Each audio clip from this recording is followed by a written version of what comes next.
চাওক 50 বছৰ ধৰি দলটোত যেতিয়া পদত্যাগ দিয়া যায় ইমান বেদনাদায়ক হ'ব পাৰে এইটো অনুভৱ কৰাটো বৰ টান। এটা নতুন দায়িত্ব দিছে, সাংবিধানিক দায়িত্ব। এই দায়িত্বলৈ গৈ আছোঁ। এটা ৰাজনৈতিক যিটো ইনিংছ আছে সেই ইনিংছটো এতিয়া সদ্যহতে শেষ হ'ল আৰু সাংবিধানিক মুৰব্বী হিচাপে এখন ৰাজ্যৰ মই যি পাৰোঁ কৰিম আৰু তাৰ কাৰণে ভগৱানৰ ওচৰত আশীৰ্বাদ বিচাৰিছোঁ।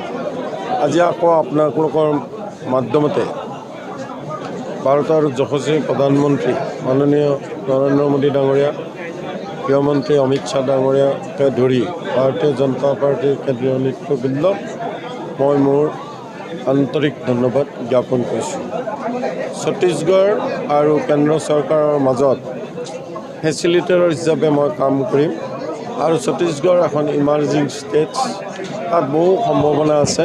সেই সম্ভাৱনাবোৰক উদ্ভাৱন কৰি কাম কিধৰণে কৰিব পৰা যায় সেইটো তাত গৈ বুজি পাম।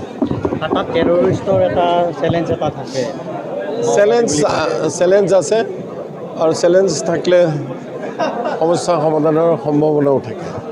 গতিকে তাৰ মাজতে চেলেঞ্জ লৈ কাম কৰিব লাগিব।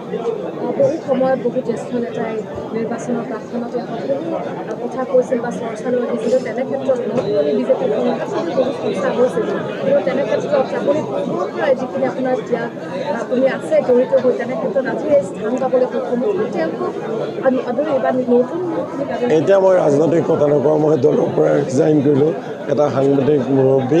এতিয়া দলৰ লগত মোৰ কোনো সম্বন্ধই নাই আৰু দেই। নমস্কাৰ।